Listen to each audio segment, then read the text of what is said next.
Welcome back to the Discount Property Investor Podcast. Our mission is to share what we have learned from our experience and the experience of others to help you make more money investing like a pro. We want to teach you how to create wealth by investing in real estate the Discount Property Investor way. To jumpstart your real estate investing career, visit freewholesalecourse.com, the most complete free course on wholesaling real estate ever. Thanks for tuning in. Guys, welcome back, Discount Property Investors. You are listening to the Discount Property Investor Podcast, hosted by Dodge and Mike Slane. Hey, What are we talking about today, buddy? I don't know. What do you want to talk about? That's what we do a lot of times before the podcast, guys. Yeah. I don't know. What should we talk about today? Let's talk about wholesale call scripts. I love it, man. Wholesale call scripts. So that is, again, we love wholesaling real estate. We love talking to and helping newer investors. And this is a question we're asked a ton. We're asked, what call script do you use? Or can I see, do you have a wholesaling call script you can share with me? Things like that, right? So we get that all the time. And Get that a lot. the answer is, you don't really need a call script. You don't. You don't need a wholesaling specific call script. Totally agree. Say it one more time. You just don't need it. What you need is to be able to talk to people. Mm-hmm. And what you need is to qualify your sellers, qualify your leads. Qualify. That's, I think it's huge.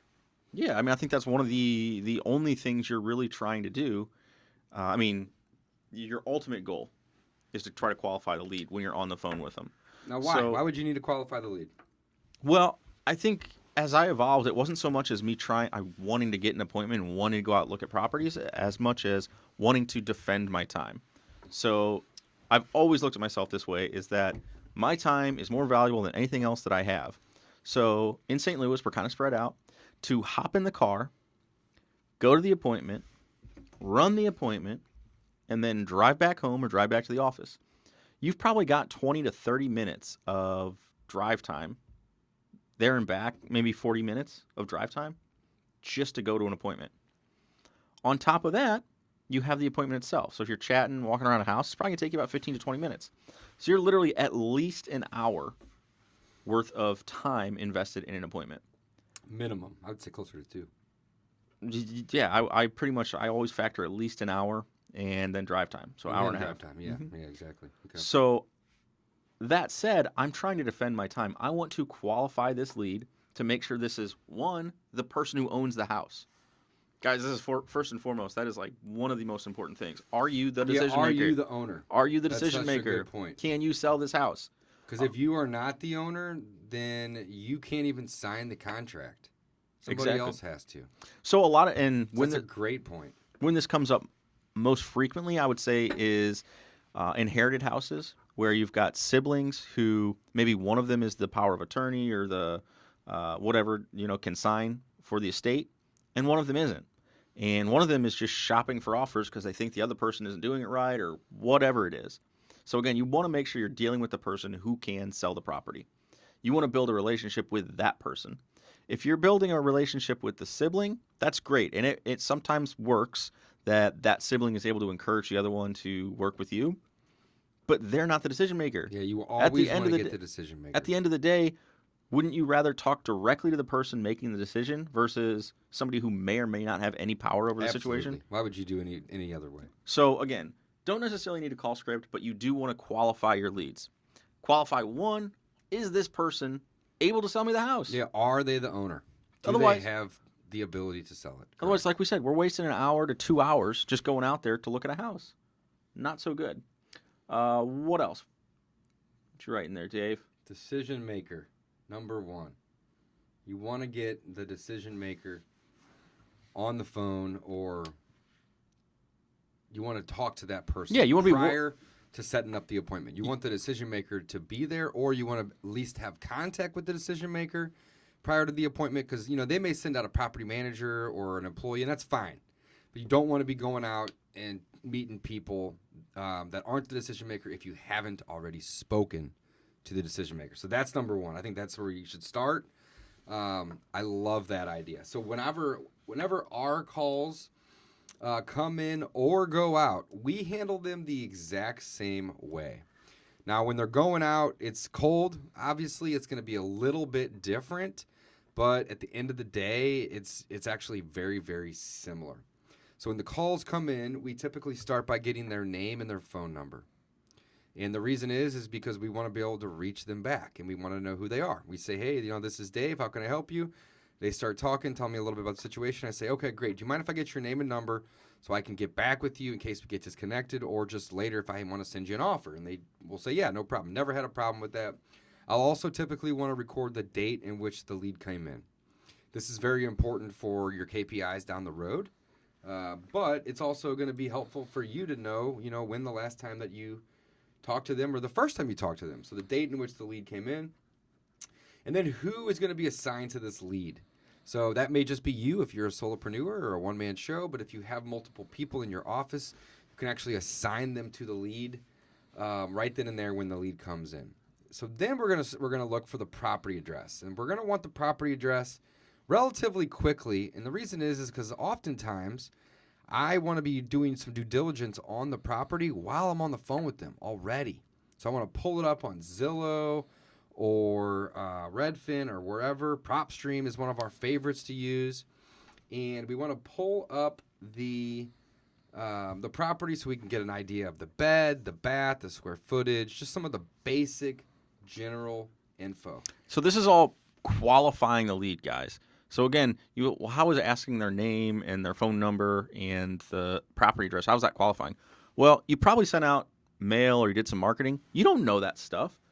And again, they may be like, "Why are you asking me this?" You may be answering the phone while you're driving too, and if you're recording the calls, that'll be very helpful. Lots of reasons, but yes, qualifying is what it comes down to. Mm-hmm. So again, qualify the lead. That's first and foremost. Then what comes up next? Have a conversation with the people. Again, you need to learn about the property, but you have to have a conversation. You're trying to what's referred to as build rapport. You want to build a relationship. You want to make a friend. So all of that is just have a conversation. That's why you don't need a wholesale call script, because you're trying to be a person on the phone, not a robot. Yeah. If you want a robot, you can probably figure out some way to, have a call system or something like that. But get the basic info and then start making a friend. Talk about the property. That's your reason for talking to each other, and start from there. What Dave mentioned, though, getting the phone number or the property address. The property address is super important. Because you're going to start trying to find out. You want to be looking at what's going on while they're talking to you. It just makes your job easier if you can be looking at the property while they're explaining certain things, because then they may be able to explain something.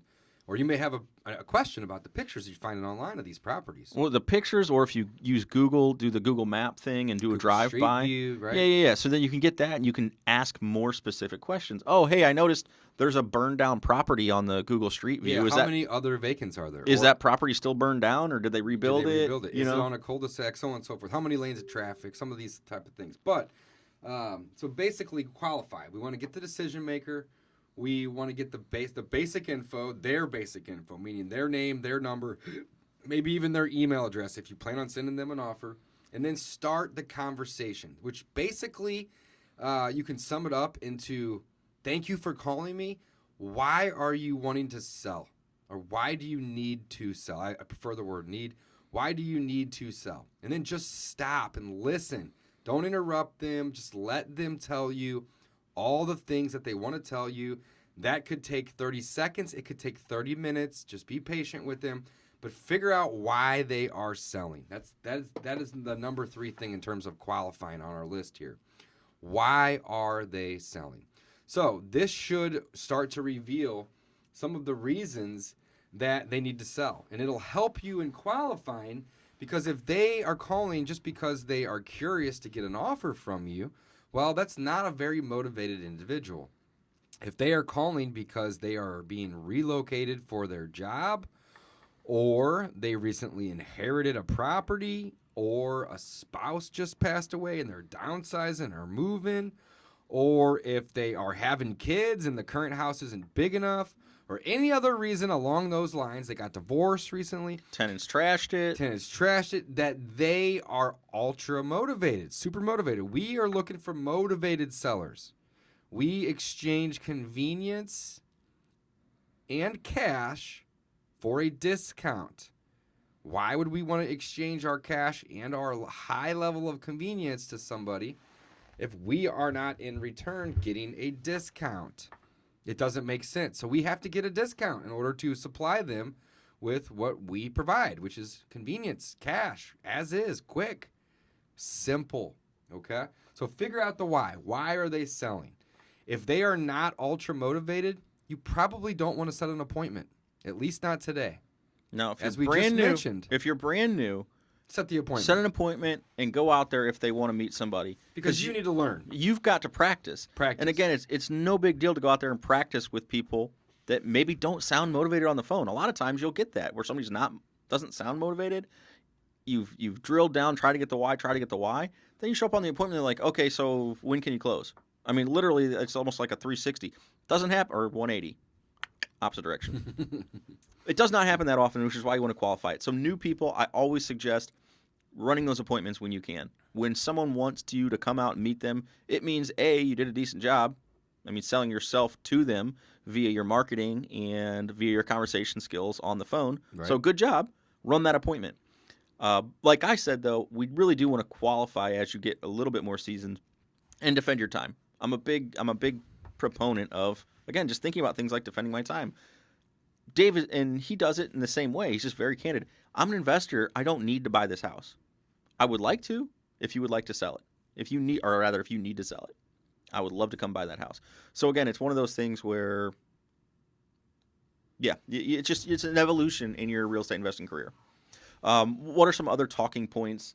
Because our title is Wholesale Call Scripts. So what are some other talking points on the phone and that will help you qualify the lead? Right. So there's some very common, very easy, very universal questions, right? So you can start with that. What is the style of the home? And sometimes when you say that, people won't really understand what you mean, and they'll just say, "Oh, it's a piece of crap." And it's like, "Oh, cool. Well, that's great information." Other times they'll say, "Oh, it's a ranch, it's a 2-story, it's a split level, it's a duplex, so on and so forth." Or they might say some weird word that you're not familiar with, like, "Oh, it's mid-century modern," or "Oh, it's cottage or bungalow or shotgun." If you don't know the answer to that, say, "Oh, okay, cool."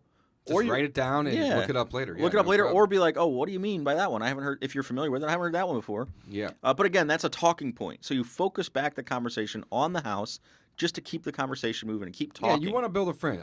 Mike's got a great point. You want to keep talking. You want to keep the conversation going. So again, these are lots of great questions about the house. So style, bedroom, bathroom count, obvious, guys. You need to know this information.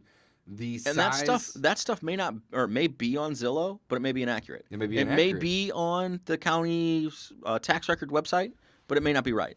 So again, confirm all that stuff, especially if you're seeing it online. We come across properties a lot that aren't that aren't the same bed, bath, or square footage as Mike just said, as Zillow or the tax records. So verify that information. Mm-hmm. Love it.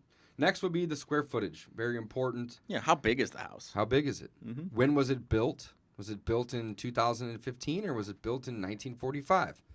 You're typically going to have a big difference in those type of houses when you're running comps, when you're doing your repair estimates, as well as just your ARVs in general, okay? Does it have a basement or a garage? What kind of basement? Is the garage attached? Is it detached? Is the basement a full basement, a half basement, a pit basement? Does it have a walkout? Is it finished? Partially or fully? Just general questions about the garage and the basement. Next, it's going to bring us to amenities, like does it have a porch or a deck or a sunroom? Is there a fence in the backyard? Does it have a fireplace? Is there a patio? Does it even have a mother-in-law suite? So again, you just want to keep the conversation going, and you want to ask, are there any amenities, which could be a list very long. Is there a swimming pool? I mean, anything and everything that it has to offer, you want to learn about. And it's a pretty good order. Again, although we don't recommend a script, we don't always say keep the conversation flowing naturally. Mm-hmm. But this is a really good way to help you disarm your sellers, is think about everything we've talked about so far. It was, hey, what's your name? Hey, what's your phone number? Can I call you back on? Tell me a little bit about the house. What style is the house? None of this stuff is intrusive. None of this stuff is like, hey, are you up shit creek right now? You need to sell this thing tomorrow or what? Hey, you know what I mean? So none of that is too personal. But then you're going to start getting into things that are a little bit more sensitive or personal because we're going to start talking about money.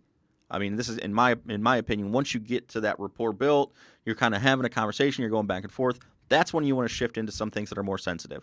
So one of the next things I would ask about is, hey, is there a mortgage on the house? How much do you owe on this property? Because again, if then they say, oh, I'm not comfortable sharing that, say, oh, no problem. You just keep the conversation flowing. But if they give you that information, it's good information to have.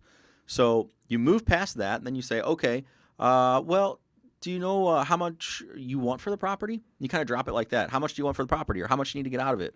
Something along those lines.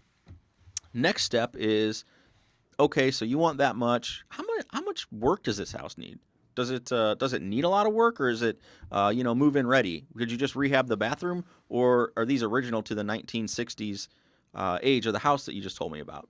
So again, if you've got what is that, 60-year-old bathrooms and they haven't been updated, you're going to spend a little bit more on repairs than if it was a 1960s build. And oh yeah, we updated it last year. Looks really good. It's very, very different, and that's going to help you formulate whether or not this person is motivated or not. Because again, I think you and I, Dave, we kind of skip over determining motivation without directly asking for it, which is the why. So we mentioned that earlier as well, which is find out why they're selling, because that's going to help you determine their motivation for selling. Mm-hmm. Well, their asking price and what their perception of the property is also going to help you determine that. So that's where I would dig in.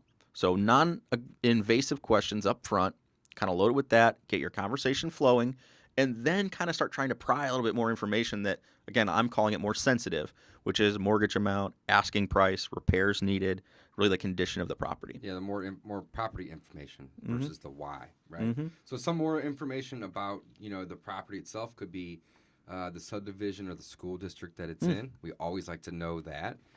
In St. Louis, school districts are super important. Yeah, it's very, very important to know the districts. And then, we'll always ask them, hey, what's the condition of the property? Because their idea of a condition may be different than yours, but you want to hear it come out of their mouth. Because if they say, oh, it's a piece of junk, well, that's good for you because, your offer can be lower without them getting all heated about it. And if they say, oh, it's pristine, it doesn't need anything, well, that's fine. I always just say, okay, great. I can't wait to see it. I'll be the judge of the repairs, because as an outsider, I'll be able to know. Well, it's also, that's a much better way to phrase what kind of repairs does it need is what's the condition? What's the condition? That's going to help you determine, what kind of repairs are needed. Yep. So again, it's just keeping that convo going. Right. I always like to ask the condition of the roof and if the city water and sewer, if the sewer and the water is on a city or county service or if it's on a well or a septic. Now, if you're in the middle of a big city and you don't plan on going outside of the city limits, you probably won't want to ask this question or won't need to. But here in St. Louis, if you get too far outside of the city, the houses are on wells and they have septic tanks. They're no longer on the city or the county sewer and water districts. So that may affect the value of the property or the cost of the repairs if your septic tank is shot. That could be $15,000, maybe more. Yeah, they're not cheap to dig up and replace. You want to know that in advance. So again, the whole reason that we're doing this episode and that we've titled it Wholesale Call Scripts is because we just want to learn how to qualify better. We want to know how to qualify the sellers that either we are calling or they are calling us and see if they are motivated. This is a numbers game. And if you are chasing around a bunch of unmotivated sellers, you are probably not going to make any money. Well, you're just going to be super frustrated with yourself, too. You're going to be spinning your wheels. So find the motivated people. So and it's 10-1, guys. You're going to have to talk to. This is a numbers game, but a people business, right? So you're going to have to, like Dave said, you're going to have to talk to a lot of people. Yep. So number 4, in our list of qualifying, number 1, we have get the decision maker. Number 2 is basic info about the person, right? Number 3 is find out their why. Number 4 would be property information. Okay, just information, general information about the property. Number 5, I would say, would be condition. And, you can ask them, when was the last time that you've updated the property? And they say, oh, we put a kitchen in 15 years ago, and that's it. That's all we've done. Well, that really leads me to believe that it needs a roof, it needs windows, it's going to need flooring, it's going to need paint, it's going to need kitchens or bathrooms, and maybe that kitchen that's been updated 15 years ago will be okay, maybe not. So definitely just ask them, what is the condition of the property? Next, after I get through the condition of the property, I would say number 6 on my list would be, are there any taxes or liens on the property that are owed? And this is basically asking them, do you have a mortgage on the property? Or just come out and say it like that. Do you have a mortgage on the property? And if so, how much do you owe? Okay? And they may or may not tell you. But from my experience, 50 to 70% of the time when I ask that question, I get an answer. It may not be the exact answer of what they owe, but it's a ballpark.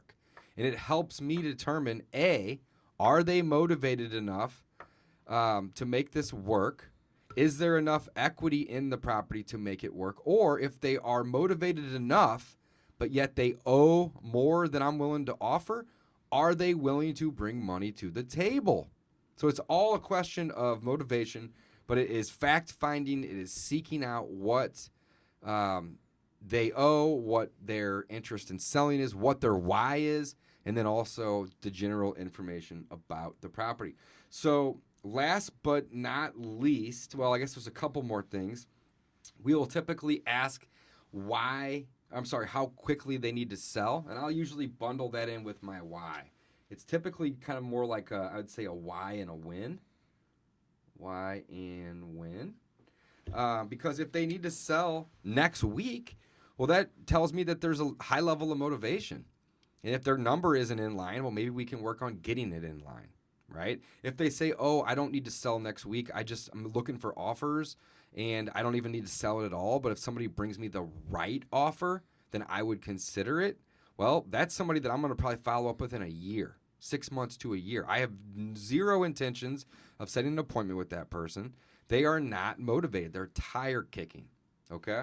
So figure out how quickly do they want to sell or need to sell. With somebody like that too, oh, I'm just getting offers, yada yada. I like to come back with and they say I don't need to sell it right now. I'll say, oh, okay, well, I'm not in the business of appraising properties for free.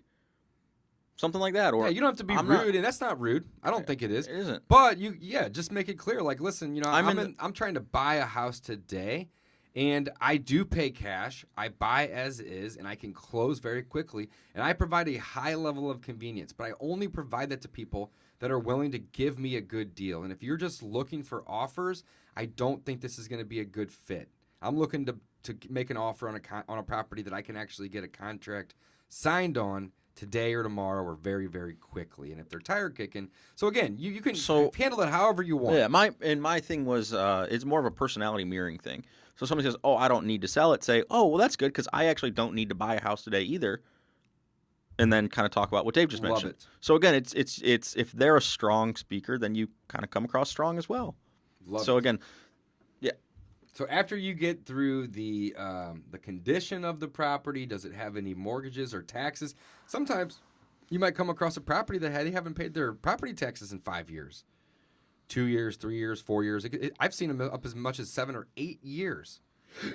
And if the taxes are $3,000 a year and they're 5 years behind, that's $15,000, guys, that you need to be aware of, because that's going to be taken at closing, or it's going to need to be paid by somebody at closing in order for it to close and transfer properly. So always ask, are there any taxes or liens owed that I need to know about? And if they say no, then lead that right into, is there a mortgage? And if they say it's not your business, then just move on. And you can find that information on PropStream. You can get a 14-day free trial at dpipodcast.com/comps. That's where we go to find out if they owe money on the property if they don't tell us. So use the same system that we do. We talked about the repairs that we think might be needed, but again, over the phone, it's going to be a little difficult unless they can help you with that. So just ask. We said earlier, have you made any updates to the property recently? That's one way to go about it. Another way is to just straight up ask them, hey, does this property need a bunch of repairs? And they're either going to say yes or no. And if they say yes, it's going to be quite obvious. Like, yeah, the roof's been leaking for 3 months. How do I know? Because on the inside of the house, on the ceiling, there's a big brown spot where I can see it getting wet when it rains. So these people, they're going to tell you. Last but not least, 2 things. How did you hear about us? It's probably one of the most important things behind the why, because as you build as an investor in a wholesaler, you're going to start doing multiple types of marketing, and you want to be able to track where that marketing came from. Even when you're starting out, it's good to ask that question. Absolutely. Because maybe they heard about it through a friend or a Facebook post or something you didn't even think about. Like, hey, you post on Facebook, you don't think you have anybody following you, and one of your friends gave your contact info to this person. Maybe they saw a bandit sign. Yeah. Maybe they got a letter You or a don't know. postcard in the mail. Maybe they clicked on one of your ads and found your number on your website, but didn't fill out the form and decided to call the number. So you always, and there might be other ways for you to track this, which is great. But the easiest way is to just ask them when you're on the phone. Hey, Mike, thanks for calling me today. If you don't mind me asking real quick before we get started, how'd you get my number? I don't need to sell you my house. Oh, wait a minute. Wrong part of the conversation. Yeah, Right? no, you're right. 100%. How'd you get my number? Okay, great. Well, And- let me get some information about you and your phone and your address. And then while I'm doing that, tell me why you're looking to sell this property. Boom. It just all of it segments Do we right have- into it itself. do we really have- nicely? DPI podcast /CRM. I think that's the one Yeah, I where we think put we our, do. our CRMs on there. And again, so Dave's saying asking is the easiest way. And I agree 100%. And it is pretty effective. But just like eyewitnesses to crimes, it could be wrong. It could be wrong 10% of the time. It could be wrong 50% of the time. I don't know. Long story short, if you get a CRM and you get different It's just a toolkit right now, but I think we do have the CRM. I'm pretty sure we put CRM out there. Well, check out DPI Podcast. Go up to the toolkit. And, It's a page. We just gotta build it out. We'll build and, it out. And, Toolkit. Go to Toolkit. yeah, toolkit. Go to the CRM. Like I was saying, some of those are going to make it even easier if you've got different phone numbers on different marketing pieces. Mm-hmm. Because then when they call in, if they didn't fill out your form or they didn't, whatever, at least then you can track which phone number they called. So which is the original marketing piece that got their attention enough to write down your phone number from that piece and then called. So again, check those out as well I love it. to help you. Last. I said last but not least, but the last time. This is the last one now. And it's the price. So we always typically wait till the end to say, okay, do you have an asking price in mind? And whatever they tell you is kind of irrelevant in my opinion, because no matter what that number is, we always follow it up with this question right here that everybody needs to be using. So you say, okay, great. Well, do you have a price in mind that you're looking to get for this property? After you told me all about, the condition and why you're selling and basic info about you, why and when you're selling, all the property information, and then of course the condition. Do you have a price in mind? And then you want to wait and let them tell you that number. And then immediately after they tell you that number, no matter if it's a great number or a stupid number, you want to follow it up with, sounds good. If we pay you cash and we close fast, will you take less? That's one way to word it. Another way to word it is, if we pay you cash and close fast, is that the best you can do? That's the one I was looking for. Either one. It's the same thing. They give you a number, and then you say, okay, is that the best you could do? Is that the best you can do? Is that the best we can do on this? Right. And again, the reason is because people will throw out their asking price first, which is always going to be a higher number than they're willing to take. Always. All right? If you say, I can pay cash and close fast, well, are you willing to take any less? Sometimes I've seen sellers say 10%, even 15% drops from me asking one simple question into getting them down on price. Sometimes they'll say, no, that's my bottom dollar. I'm pricing it right, or this is what I have to get to pay the mortgage. So this is what I need to get. And that's fine too. But by asking the right questions, it helps you to determine their motivation. It helps to determine the lowest that they would be willing to take. And it also helps you to determine what you need to do to get this deal done, and if it's going to have to be a quick one or or if it's going to, if it's going to give you some extra time or not. So this is a lot of what we do, and we do sometimes change it up. Like I had mentioned asking the price earlier, and the reason I'll do that, I'll ask twice or more, is because sometimes that number changes just with that too. Or no, I don't want to share the price with you. Okay, well then you keep building rapport, making a friend. What number did you need to get out of it? You can slip it in a couple different ways. You can. And okay, is that the best you think you could do? Because again, you're looking at comps. Probably if you're sitting in front of your computer, that is, and we like to try to be on front of it when we're talking to sellers. You can kind of do your research, so you can figure out, okay, that number might make sense. Right. I want to run out there or don't. So I have a 6-point bullet list. If you're watching, you can see it. If not, I'm going to read it off. And this is my call script. It's literally 6 bullet points. Because I don't like using call scripts because I don't like scripted. I like to make a friend. If we get off on a tangent, which if you listen to our podcast, you'll know we do a lot of, but it's fun to listen to. I enjoy listening to it because of that. I enjoy talking to people and letting the conversation go where it needs to go and not worry so much about following it A to B. So if you do want to go out and you want to find yourself a call script, that's fine. Mike and I don't suggest using them. Instead, we suggest using a short list of bullet points. And you can expand on those, but these are the lists. These are the things that really matter. So number 1, are you talking to a decision maker? And if you aren't, don't waste a whole lot of time doing it.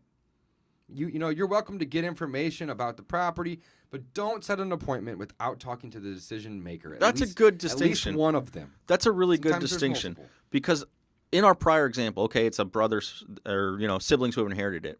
Guess what? That person might give you more information than the decision maker. So talking to him on the phone, that's Great. not a bad idea. Not a problem. Yeah, But don't set an appointment without. we do not want to run the appointment just because it takes a lot of time if you're not working with someone who can make the call. Love it. Number 1, decision maker. Number 2, basic info about the person you're talking to. What's their name? How do you get in touch with them? They may be calling you from a work phone number, yet they only answer on their cell phone, or they may be calling you from a friend's phone.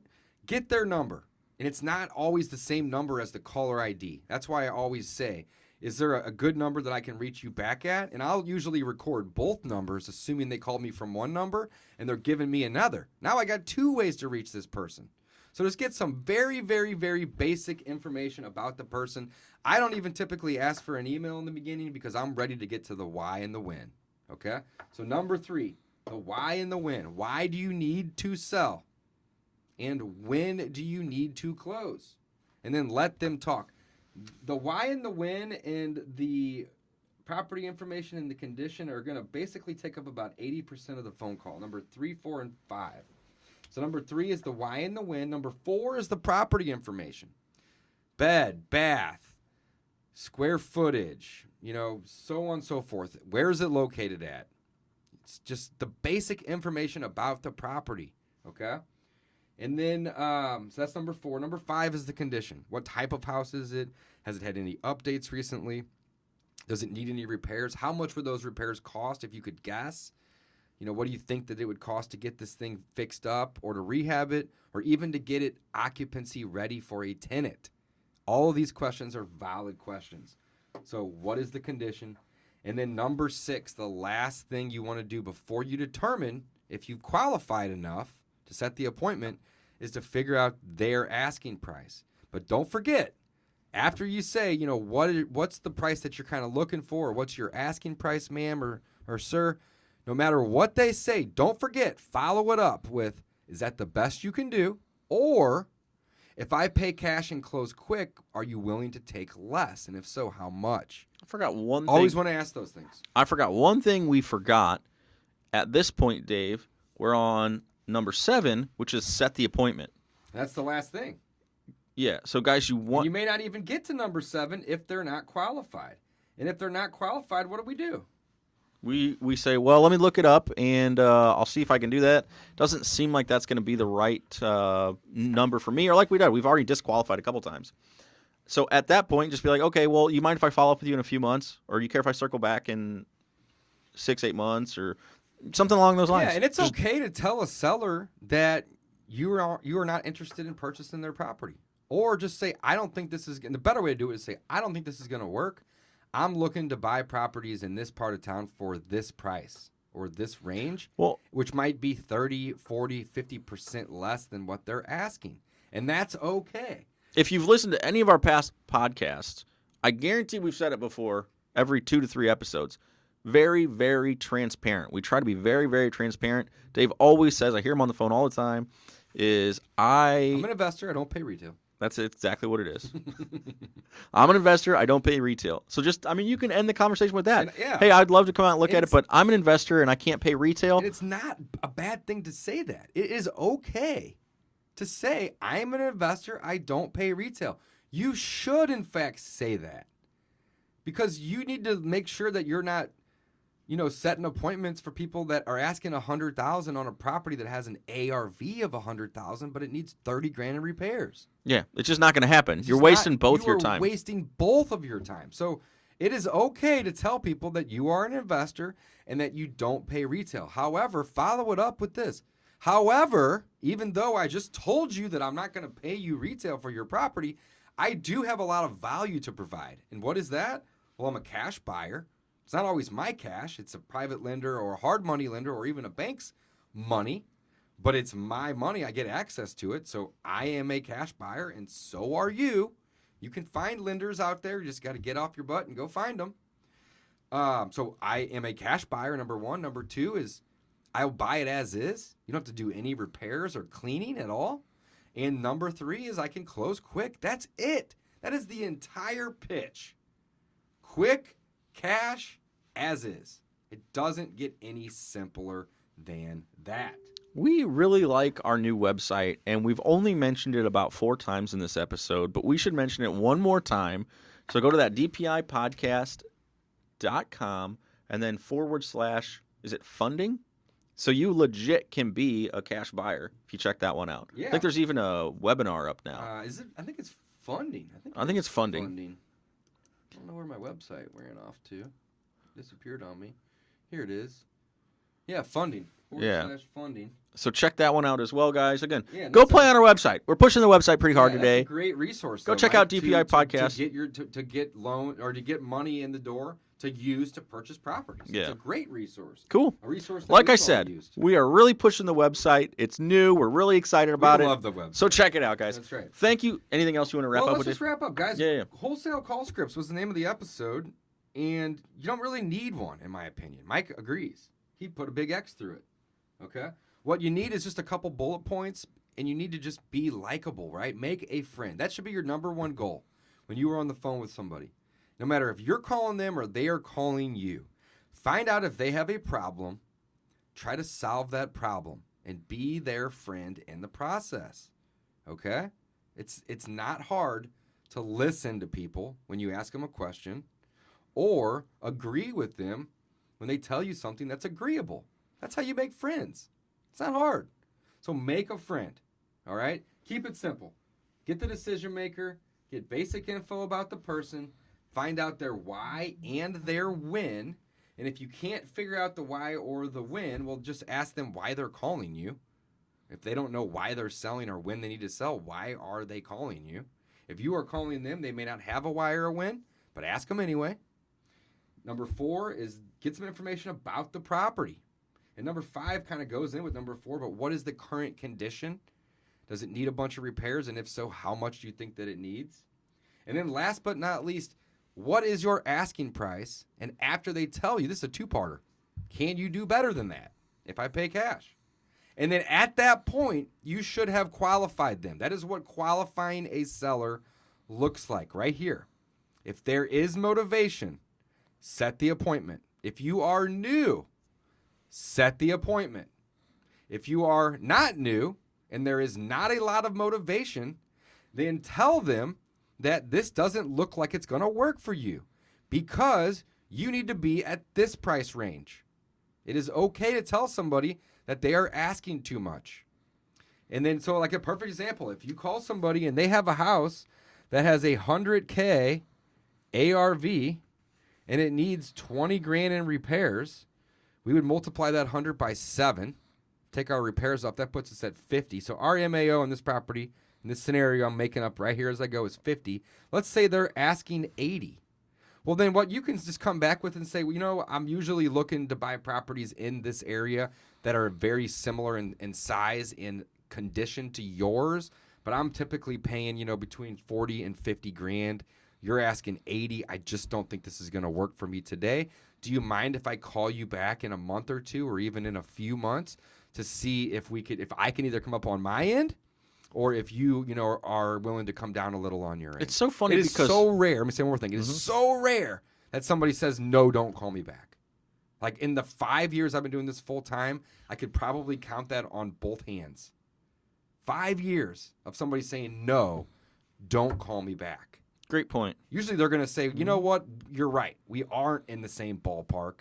If you want to call me back in 3 to 6 months, I would love to talk to you because at the end of the day, they have a problem that you are trying to solve. So they're not going to not let you solve it. Yeah, and there's a Or lot at of least what try. ifs in that because it's funny because Dave's example of 100K ARV needs 20K and they are asking 80. At least they're aware of the fact that their property needs 20K and they're willing to accept closer to what they perceive everything to be worth.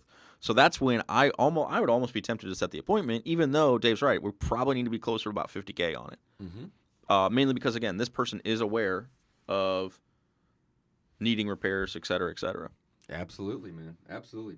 So wholesale call scripts. Guys, if you are looking for a wholesale call script, you can find them online. Okay. The CRMs that are out there and the ones that we like to use have them built in, which is basically just field All your boxes questions. Yeah. for all of the questions that you should be asking. So if you don't have a CRM, go to dpipodcast.com/CRM. Check out the one that we use. But at the end of the day, you don't need a script. You just need to know the 6 different things to ask people on the phone. And even if these are asked out of order, Mike, it doesn't matter. There's no order that But the matters. main thing, there's no order. There's no wrong way to do There's it. no wrong way to do it, right. The main thing is make a friend and qualify. All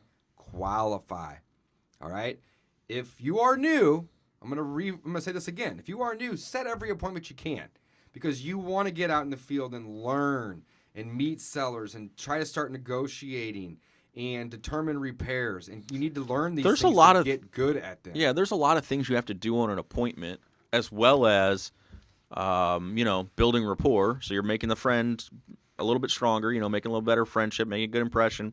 You got to be calculating repairs, sometimes in your head, taking pictures, chatting. So there's a lot on the appointments to do as well. So definitely make sure you go out there and practice on, again, some not as motivated sellers so when they don't call be you scared of making calls if you're cold calling or answering these inbound calls if you are spending money on mail or bandit signs or any type of marketing at all.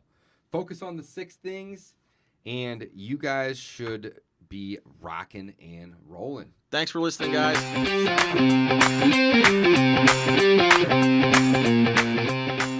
Thanks for listening to the Discount Property Investor Podcast. If you enjoyed this episode, please like, share, and subscribe to help us reach a wider audience. To jumpstart your real estate investing career, please visit freewholesalecourse.com, the most complete free course on wholesaling real estate ever. We would also appreciate it if you left us a review on iTunes or Stitcher. Thank you in advance for your support, and remember, you make your money when you buy, and you get paid when you sell. Now let's go build some wealth.